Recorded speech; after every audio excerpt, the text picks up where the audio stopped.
आज नांदेड जिल्हा काँग्रेस कमिटीच्या वतीने व वंचित बहुजन आघाडीच्या वतीने आम्ही संयुक्त पत्रकार परिषद घेतली आणि नांदेड जिल्ह्यामध्ये होऊ घातलेल्या स्थानिक स्वराज्य संस्थेच्या ज्या काही नगरपालिका, नगर परिषद आणि नगरपंचायत असतील त्यामध्ये वंचित बहुजन आघाडी आणि आम्ही या ठिकाणी सोबत आघाडी करून लढवण्याचा निर्णय या ठिकाणी घेतलेला आहे।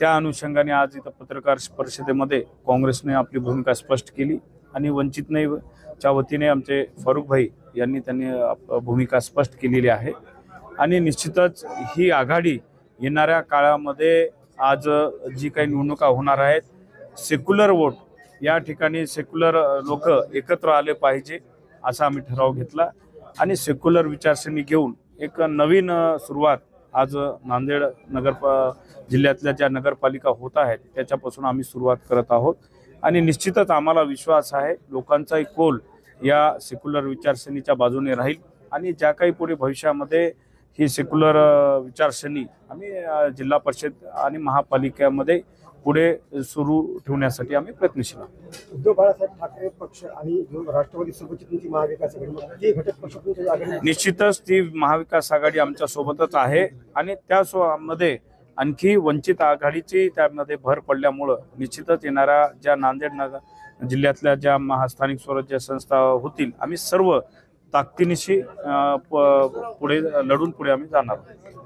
बहुजन हृदय सम्राट आदरणीय बाळासाहेब आंबेडकरांच्या आदेशानुसार जिल्हा पातळीवर काँग्रेससोबत आघाडीचे अधिकार नांदेड जिल्ह्याला देण्यात आले होते। राज्य कमिटीच्या सोबत आणि त्यांच्या सूचनेनुसार वाटाघाटी झालेली आहेत। या वाटाघाटीनुसार आज वंचित बहुजन आघाडी आणि काँग्रेस पक्ष या दोन पक्षाची येत्या स्थानिक स्वराज्य संस्थेमधल्या 13 नगर परिषद नगरपालिकेच्या ज्या निवडणुका आहेत याच्या युतीची आघाडीची घोषणा आज आम्ही सन्मानाच्या आधारावर करीत आहोत। या आघाडीची घोषणा करत असताना सामाजिक न्याय, वंचित आणि बहुजनांचं प्रतिनिधित्व वाढलं पाहिजे, ओबीसींवर गदा येऊ नये म्हणून जे आज ज्येष्ठ नेते शरद पवार यांनी भूमिका मांडलेली आहे की ओबीसीच्या जागेवर ओबीसींना जागा दिली पाहिजे आणि 2 सप्टेंबरचे GR जोपर्यंत कायद्यामध्ये आणि न्यायालयातून शिक्कामोर्तब होत नाही तोपर्यंत त्याला वगळून आपण खऱ्या ओबीसींना आतापर्यंत प्रतिनिधित्व दिलं पाहिजे ही भूमिका वंचित बहुजन आघाडीने हा प्रस्ताव मांडलेला आहे। त्या प्रस्तावाला काँग्रेसचे नेते आणि काँग्रेसचे प्रमुख खासदार रवींद्र चव्हाणजी आणि दोन्ही जिल्हाध्यक्ष आणि त्यांच्या प्रतिनिधींनी मान्यता दिली आणि तशी घोषणा आज केलेली आहे।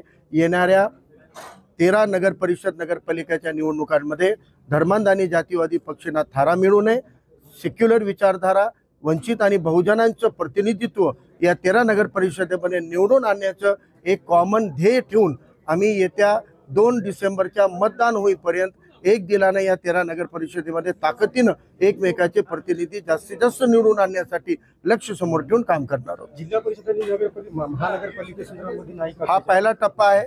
2 तारखेला निवडणूक 4 निकाल येणार आहे। एकत्रित आल्यानं काय निकाल येतो हे जनतेलाही आम्हालाही आणि माध्यमांनाही कळणारच आहे। त्या अनुषंगाने निश्चितच येणाऱ्या जिल्हा परिषद, पंचायत आणि महानगरपालिकेमध्ये सुद्धा आम्ही सोबत आलं पाहिजे याच्या वाटाघाटी आमच्या सुरू आहे। पण तूर्त आमची जी घोषणा आहे ती 13 नगर परिषदेपुरती आहे आणि अपेक्षा करूया की वाटाघाटी जर सकारात्मक झाले, सन्मान जर राखला गेला तर निश्चितच जिल्हा परिषद महापालिकेसाठी स्वागतार्ह आहे। जागा वाटप अजून झालेलं नाही। बहुजन आघाडी आणि काँग्रेसच्या अनेक निवडणुकांमध्ये असं झालेलं आहे।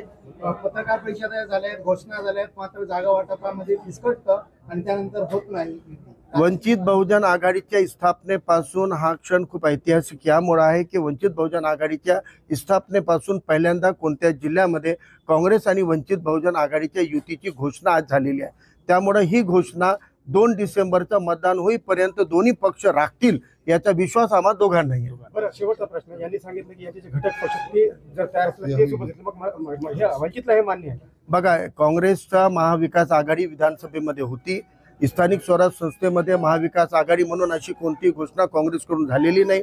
वडेट्टीवार साहेबांची घोषणा आहे की मुंबईत स्वतंत्र लढणार आहोत आणि उद्धव ठाकरे आणि राज ठाकरे म्हणतात की आम्ही एकत्रित लढणार आहोत। त्यामुळे यांच्यामधलं जे संभ्रम आहे त्याच्याशी आम्हाला काही कन्सर्न नाही आहे, पण आम्ही जिल्ह्याचा विषय आहे म्हणून राज्याच्या महाविकास आघाडीचे जे कन्सेप्ट आणि आघाडी होती ते घटक पक्ष होते ते जिल्ह्याच्या जे नवीन समीकरण आता स्थानिक स्वराज्य संस्थेचं घडतंय त्यामध्ये सध्या तूर्त आमच्या हिशोबाने 2 पक्षांनी जाहीर केलेला आहे। पुढच्या वाटाघाटीमध्ये करायला तर आम्ही बघू।